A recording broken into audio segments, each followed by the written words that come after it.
Pretty much mint when I got it. Very little cleanup. Collectible, has the label on the decal on the tote. And we're going to go over all the parts in a minute. Here's one that I found at a yard sale for $2. I got this for the knob in that tote, front knob and tote, because it's rosewood, and I just need it for another plane. But I could restore this plane.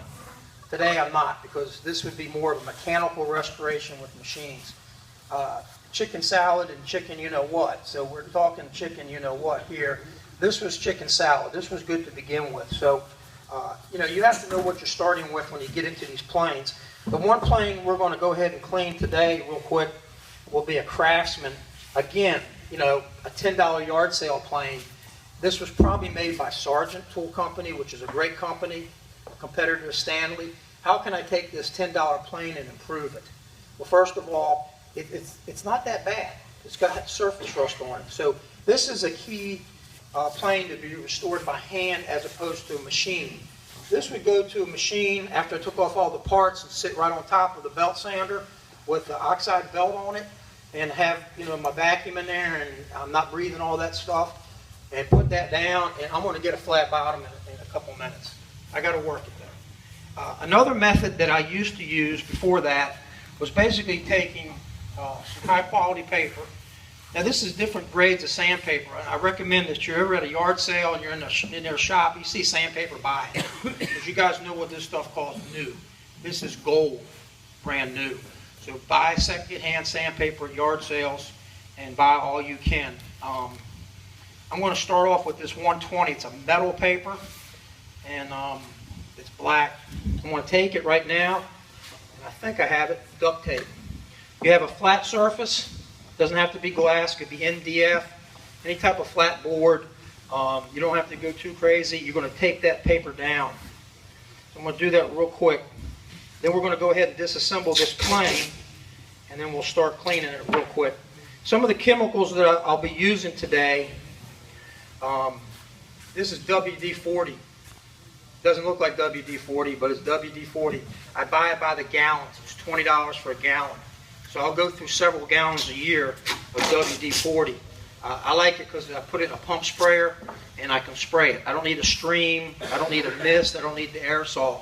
So I put it into a pump sprayer. Okay, I got my paper taped. Next thing I'm going to do is take a look at the plane. I'm going to deconstruct it real quick and go through the parts. This is called a cap lever. This cap lever is two parts. You'll see a little spring. You know you have a good plane if you have the spring. If this does not have the spring on the back of the cap lever, you have what's called a factory lower grade plane. They actually did not put that spring on it. They just left it from the casting and didn't put the spring on it. So it's an extra step. They cut out the extra step. They made a cheaper plane. If I take off the cap lever, I'll take my blade off. It has the chip breaker on it. Just set that to the side. Next, I'm dealing with knobs. The front knob is just your front knob. I'll take that off real quick with just a screwdriver. This knob's a hardwood knob. It's not rosewood. It has laced lacquer on it. So that means it's old. And that's, it's got the alligator on it, and that's going to get stripped off. You can sand it off, but you can take stripper to that. Next, I'll take the back handle off. So I got the front knob. The back handle is called the tote. We'll take this off. These are steel screws. The Stanley usually has a two-part brass screw in it. So again, this is a lower level plane than a Stanley. So my handle is off. Next, I want to take a look at the frog. The frog is the mechanism that advances the blade itself by taking this wheel and going in and out. When I take the wheel out, it takes a pivot arm down, which takes the tracking of this blade through the cap lever or chip breaker, and it pushes it down. So this piece right here that's going back and forth like this is connected to your chip breaker, the rectangular section here, and that's what moves your blade this way. So again, as I'm going this way, going down, go the other way, go up. Next, there's two screws on here. I'll take those off. This removes the frog. And again, attached to the frog is your blade adjustment as well as your lateral adjustment. Your lateral adjustment is what goes into the slot in the blade. So when you see a slot in a blade, and this is the slot that we're talking about, it's going to have an arm that goes in and will actually kilter that blade so I can get it right. Now, I'm taking off the frog real quick. And that has 2 screws right there. This is your frog. Again, the frog has a wheel for adjusting your blade in and out, up and down, advancing it. It has a lateral adjustment for going across. What that does, again, it goes into that blade tracking, and then I can kilter my blade. Why do you want to kilter a blade?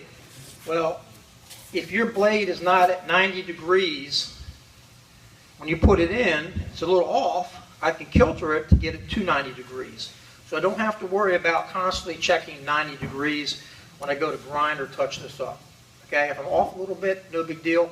I'll use my lateral adjustment to seat it so it takes off the wood evenly. Next, I'll take off the cap lever, chip breaker off the cap lever, but I don't have a wide one. All right, this is not. Let me go back.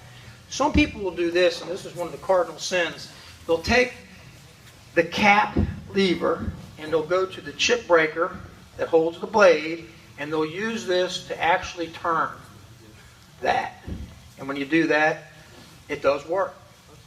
But when you have chips across here and breakout, and you had a collectible tool that you paid $500 for it, I would say you use a screwdriver.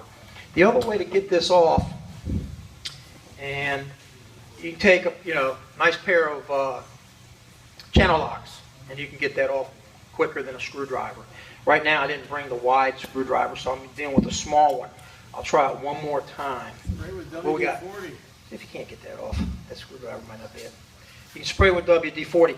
I don't like to pre-spray anything first. I want to disassemble and inspect. So this is what we have right now. We're going to what I consider the tools. Old chisel. Did you get that off, Tim? Wheaties. Tim, give Tim a hand. Tim's a good guy.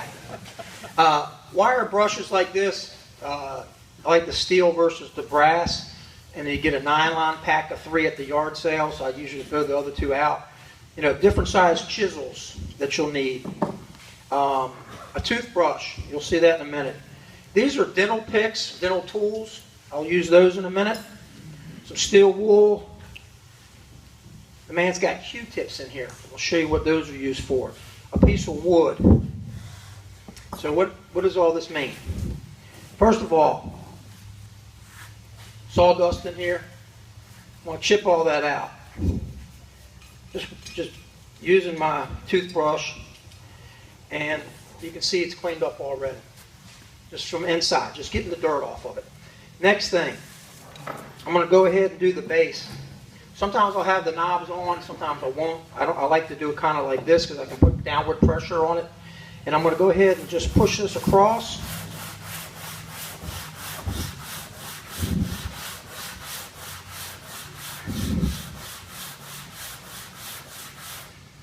And you can start to see I have high and low spots.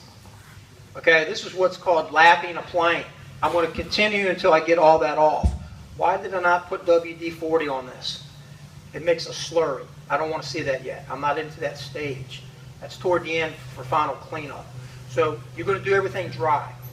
So I'm going to continue the sides. What grit is that? This is a metal 80. You can go 60 if you want to, but then you're going to need to work up. 80 does fine for me because I'll end up going with 180 at the end. So I'll go from 80. This does well for me. Again, I might have taken this to the belt first with an 80 or 60 grit on a belt, and then I'll come back to this, reduce it down, the scratches on the side.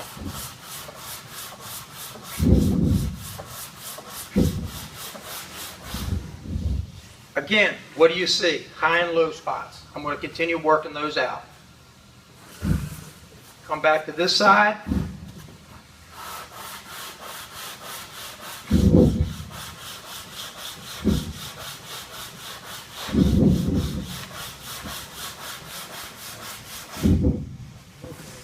Tons of rags.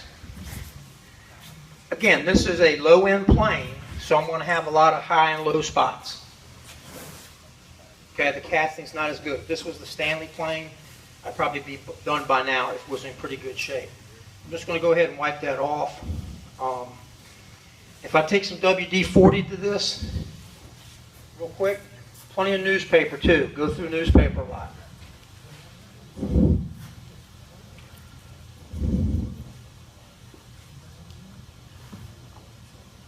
I'm going to pass this around so you guys can look at it, and then we'll go ahead and when it gets back up here, I'll do some more sanding to it just to finish it off. By the way, if you buy a plane and you're all excited about the price, you get it home, you start to clean it, two things will happen. If it was such a great deal and it's a really expensive plane and you're so happy you can't wait to tell your friends that you got a really nice plane, I've had that happen before. As soon as you go to clean it a little bit, you'll see a chip. You'll see a crack. And you'll be like, gosh, I shouldn't have cleaned it. Okay, so you have to kind of determine the age before you clean. Some people say no restoration at all. This is a plane that I'm going to pass around, and this is called the body. Go ahead and take a look at it. It's an inexpensive body. You can see what little cleaning I've done on it. Next, frog. Before you go in, do you think the original owner actually Used the plane. Right. I mean, is it, you know, a lot of times you buy those, you know, and you don't get them tuned up right and stuff, and so basically you tried it one or two times, and you stuck it over in the corner, and now it's got to be a garage sale. You will see that sometimes when people buy a specialty plane, like a Stanley 45 or 55. If they don't know how to use some of the complicated planes, they'll put it right back in the box, put it on the shelf, and then I find it at a sale or somebody calls me. And you're right. If it's not set up correctly and used correctly, it goes to the shelf. When a plane is well used and well cared for, you can tell. This plane right here, you know, let's face it, it's a Stanley. Somebody paid good money for it back in the day. This goes back to probably the 50s. And why did the guy let it get in this condition? And one reason is it was probably outside, it was in the shed, it was in moisture. It can be restored. The finish on this one is so bad on what's called the Japan finish that it could be repainted. You can tell when a plane's been repainted too. So it's a tough process to go back and do. I don't do it. When a person says the Japan finish on it is 100%, that means it's 100% original, and every bit of black is on there. There's no spotting, there's no peeling. When you get a 75% one, 75% is there, 25% is not. I have a nice number 8 up there. What makes it a user 8 is because it's 75% Japan finish, 25% is gone. It's down to the bare metal. It has not been restored because it's a user plane. So you have to take a look at restoration. Some other things that we get into. Paint chips on knobs, real quick. How do you get off a paint splatter? All you have to do is come up with a tool like this, any type of soft edge, and you can come up here and just actually scrape it off. Why would I want to do that? Well, if I'm going to try to keep the original finish as much as possible, but not keep the paint splatters, that's what I'm going to want to do it for. So I'm not going to restore this whole handle. Here's a handle here that's Stanley with the logos on them. This is one step away from a restoration. This has all been cleaned. It's ready to go. I'll use orange oil for some restoration on wood. And I'll just show you that real quick. All that's going to be is a spot or two on the rag. And I'll come across and put a dot or so on the handle. A lot of times I hand rub that in. This is a soft oil. It's not a wax. It just kind of highlights the wood. And you can see right away by rubbing this on, it smells good. Environmentally, it's fine. And you can see the finish that's on there. So I went from that, and here's the knob with the gold finish on it. So again, with this knob and the oil that's on my hand, I'll just go ahead and rub that on. I can let that sit for 5-10 minutes, doesn't matter. Or I can go to a rag like this that's been used several times with oil already on it and just kind of wipe it off. So That's a restored knob right there. And my handle with the logo, that's my restored. Got a nice thin coat on it, and you can see that it shines out pretty good. So those two knobs have been restored. Again, the knobs on this low end one, you can see the lacquer chipping on it, shellac, whatever was on it, has alligator coming off. This would have to be stripped, probably with a chemical, or else sanded by hand. If you like what was on here, you can take the paint splatters off and then put the oil on it. You're done. Is that typically a lacquer? Usually, yeah, you can take. You may be able to reamount. Well, the other thing I forgot to bring too that I use a lot is if you're making pins and you're using the what's that stuff? The oil. Mylan's? Oh gosh, it's the heat rub. Mylan's friction finish. Yeah, I use a lot of that now. That's like a shellac. You put it on, it stays sticky, and then you go ahead and take a clean rag and just rub it the heck out of it. It starts to set up, and that's a way to recondition some of the shellac that's on here. It's got carnauba wax suspended in it. Yeah, it's got some stuff in there. So once you get it dried out, it's pretty good, and then I'll put a coat of orange over top of it. So it does well. So instead of taking chemicals to strip this, I mean, there's many different ways. Since this is a low one, I probably would have just gone ahead and put the shellac oil, wax, high-speed polish on it, let it dry for 5-10 minutes, and then just rub it off with one of the, get the stickiness off of it because it's heat rubbed. All right, the next big thing and the last thing, wire wheel, things like little bolts can get wire wheeled to get cleaned off. Your frog can come off right here. You can take the screw here. You can take off the adjustment wheel, run it to the wire wheel. This can get hand sanded, the lateral adjustment. You can run that to a wire wheel. Once you have all the bits off, you can take some sandpaper across the front here. You can clean up the bottom where it attaches. Basically, you're redoing the metal. You're just getting the surface done. That brings us to the cap lever. These are always interesting. If it's nickel plated, do not take it to a wire wheel. You'll start to abrade the nickel plating off. If the nickel plating is already off, you might as well go ahead and sand it off, and then take it to a wire wheel, and it will come off. Just get it back to the original metal. If it's in really good shape, it's nickel plated, very 4/0 steel wool, and a little bit of WD-40. Okay. Next thing, sanding sponges like this. Somebody says, Rick, what's this piece of paper for? I'm going to show you right now if I get my plane body back. Well, who had my plane body? Yeah, let's work that toward the front.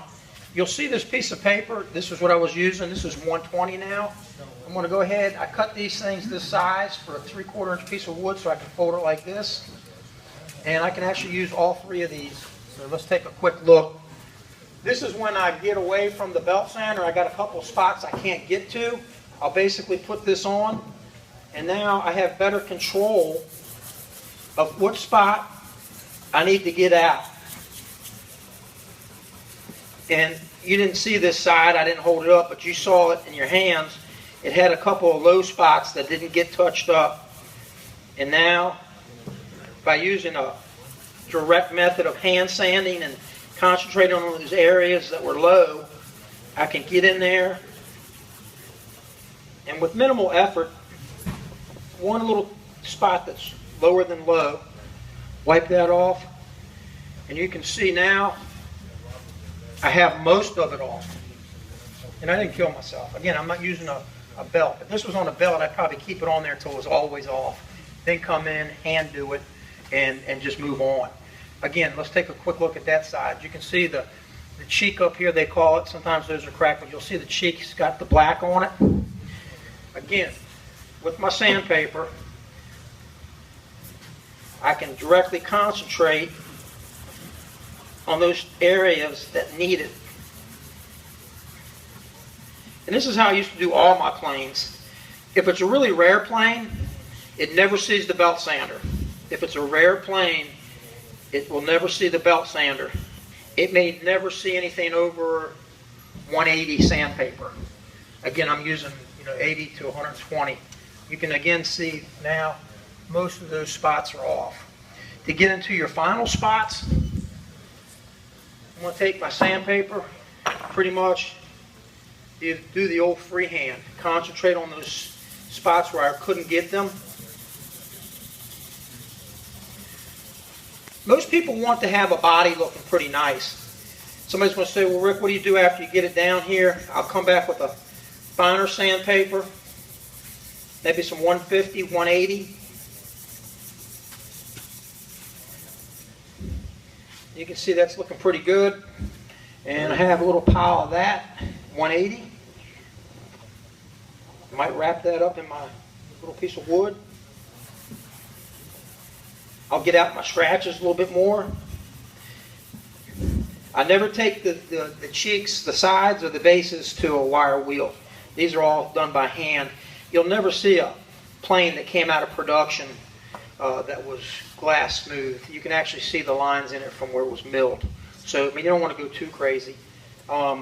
Again, pass that around. That was just done really quickly. So we got our base done. You can take stuff like this and go back over it. This is that, what do you call this stuff? Scotch-Brite? Scotch-Brite. I got it in a roll, like 100 and some foot long, and I just cut up little pieces. I started using this a couple of months ago. It's pretty neat. Kind of puts a luster on it, not a high gloss. It's not like steel wool. It kind of abrades it a little bit, so it's kind of neat. Dental tools. This is for picking off paint, dirt in the crevices that you see in the plane where the right angles meet, where it was drafted from the mold. So you got these tools here. Sometimes I'll use a chisel before I even start on a really rough plane. Before I even take it to sandpaper, I'll come across here and actually just take an old chisel and remove these heavy spots of rust. And if you came up here and saw this, the particles that are jumping off here are pretty huge. And you can actually feel the difference between just taking a chisel to it. That's in really bad shape. The last thing people want to talk about, moving on from a time standpoint. In wrapping it up. Wrapping it up. Your plane blades. You'll do the same thing with your plane blades, but do not take these to any type of belt sander. I do use the edges on the belt sander, that's it. But the face of the blades are all going to be used with my little piece of wood and hand done. So everything that I do here to get off the rust marks will be hand done. And I'll come back and do the whole thing, hand done. You'll see right here where the chip breaker was attached. Again, all that's going to get off by hand.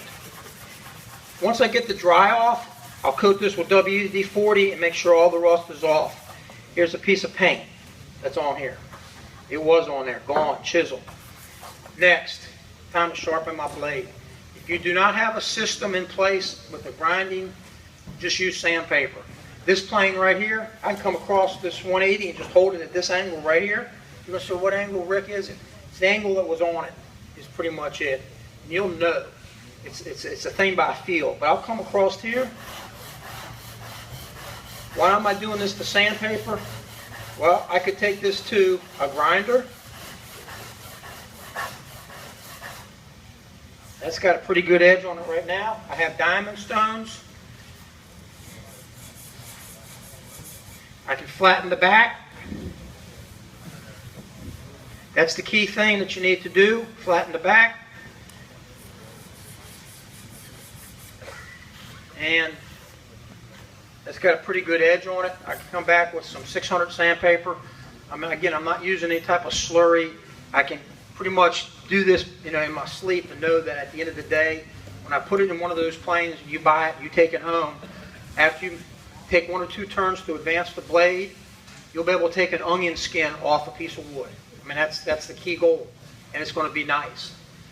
If you want to spend an hour sharpening the blade, you'll see some documentaries on TV. They spend an hour sharpening the blade.